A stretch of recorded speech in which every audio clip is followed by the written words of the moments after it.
And now say hello to Markus Lehnert, hello to Zurich, where Markus is sitting. Markus is the Vice President Development for Marriott International. Markus, how are you? Good morning.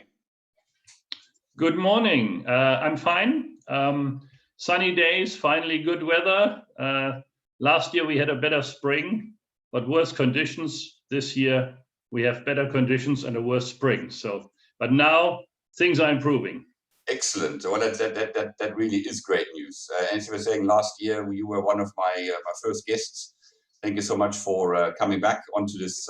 Almost said show onto this medium PKF Hotel Experts in conversation with Marriott. Certainly doesn't need an introduction, but let's go straight into the discussion. We are finding ourselves hopefully at the tail end of this pandemic.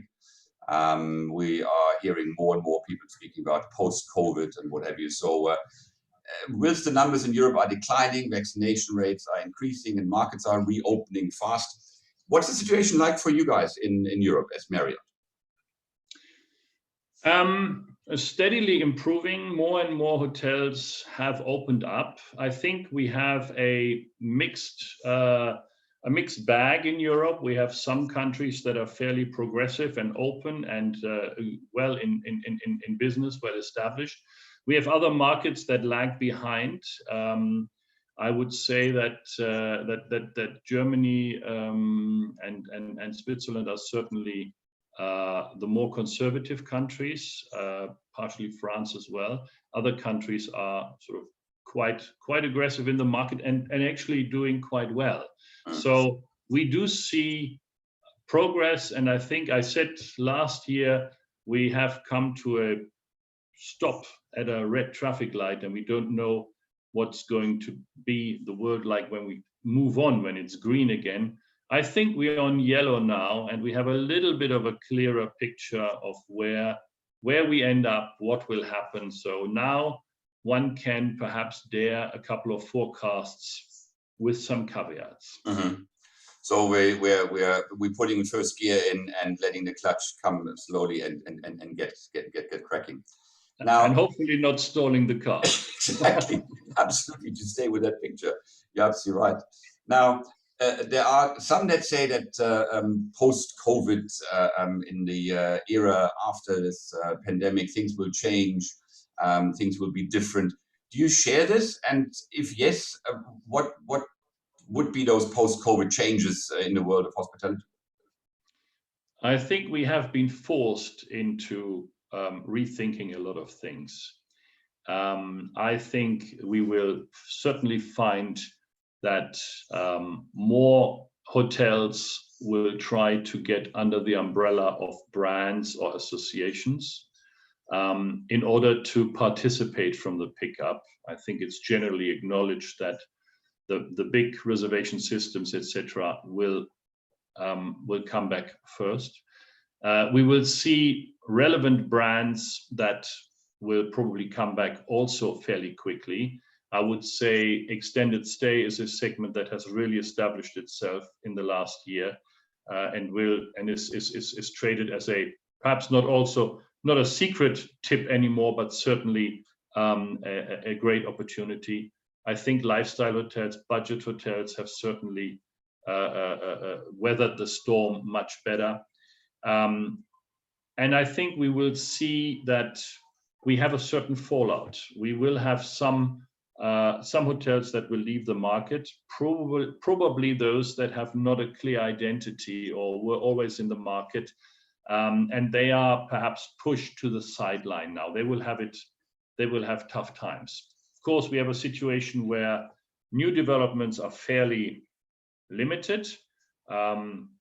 Bank financing is hard to get by.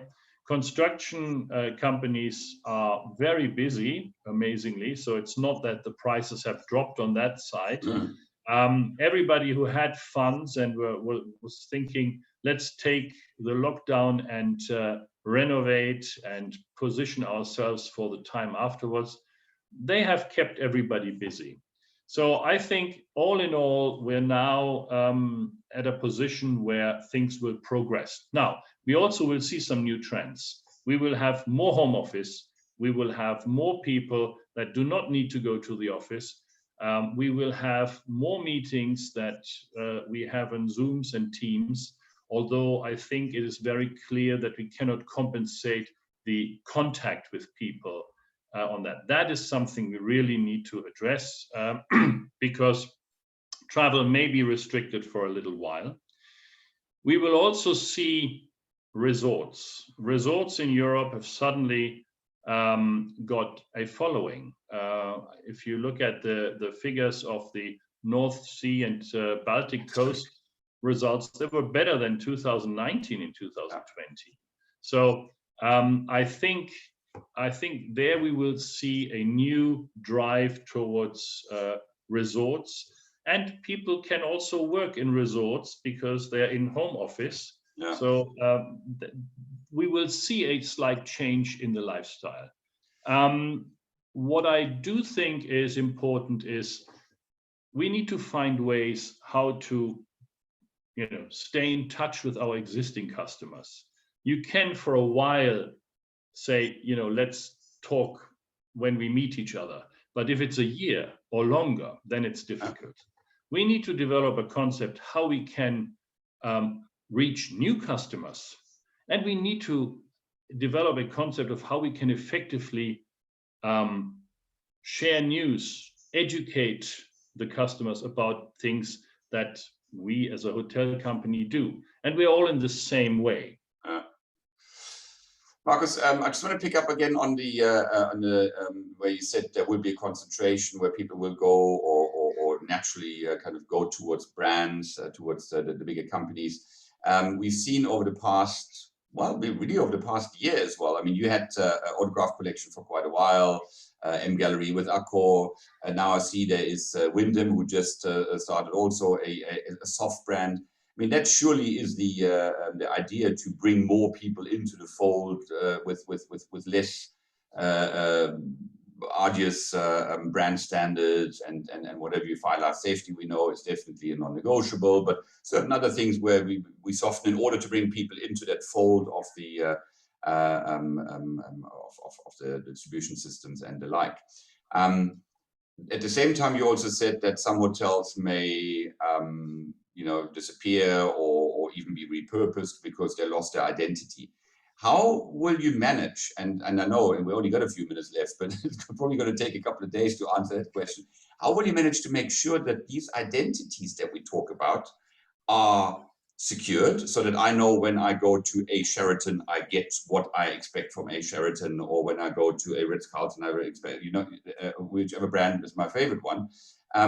How will you make sure that it remains the case, in particular with these soft brands and conversion brands that they speak about as well? That's a really interesting point. I think the reason why you have collection brands is that you capture these hotels that have a great individuality.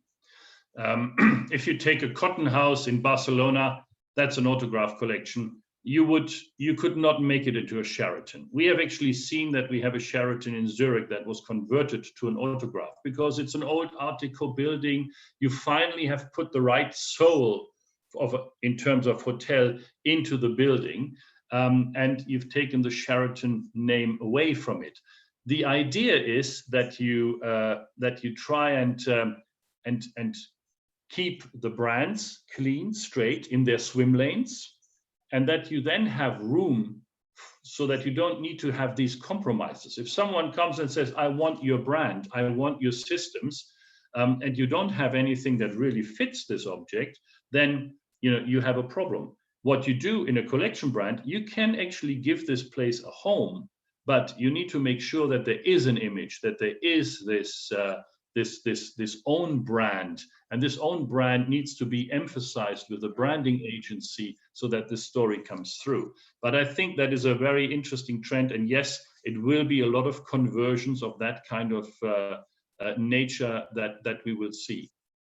So you see more growth in that than in actual brands or flags being planted? I would say this is a question of conversions of existing hotels or adaptive reuse. versus new build. So I wouldn't say, I mean, we have still very strong demand for the brands, the traditional brands, but these are certainly hotels that will need renovation, repositioning, whereas the other hotels, the collection brands, they need fine-tuning. They need to have the story that reaches the customer. And look, and Europe certainly has got many of those gems that that have done well previously, but that could do better with with the right engine behind driving the bookings. Absolutely. We talked about trends, and you already mentioned and took away one of my questions. Thank you for doing that with the resorts and also long stay or service departments, service living, that kind of thing. I just want to pick up on the resorts. Now, Marriott operates resorts mainly in the US and Caribbean, Mexico, that area. Will you do more resorts as well in Europe? I mean, will we see a Marriott resort on the island of Rügen, for argument's sake? I would definitely not exclude that. And this has probably got more tailwind now than it had previously. But that is not because we wouldn't want to do this. It's because the financing situations or the interest of the markets was not necessarily there. We've done resorts in Europe certainly over the last years, mainly in the Mediterranean. But we do see more interest in the Baltic coast and North Sea. We've opened a Marriott actually in Sopot, which is near Gdansk, a couple of years ago. So we do have this in our portfolio, but it's not so widely known than the business hotels. Yeah. Now we will see a change there. Of course. Now another thing, and almost in closing because time is running away, another trend, I don't want to call it trend. I mean, I personally call it a necessity, and I'm leading the audience here in a way. But sustainability is something that has come up. How sustainable are we? What do we do in order to ensure sustainability? Fridays for Future was just before COVID, but these discussions came up. Again, personally, I believe it's absolutely essential that we do that. I've got two children who just reached adulthood, and I kind of look and say, what kind of planet shall I leave behind for them and for their children? How is Marriott dealing with that, and with existing infrastructure, but also with new builds? What is the focus on not just ticking a box, or are you just ticking a box? No, it's actually of our late CEO.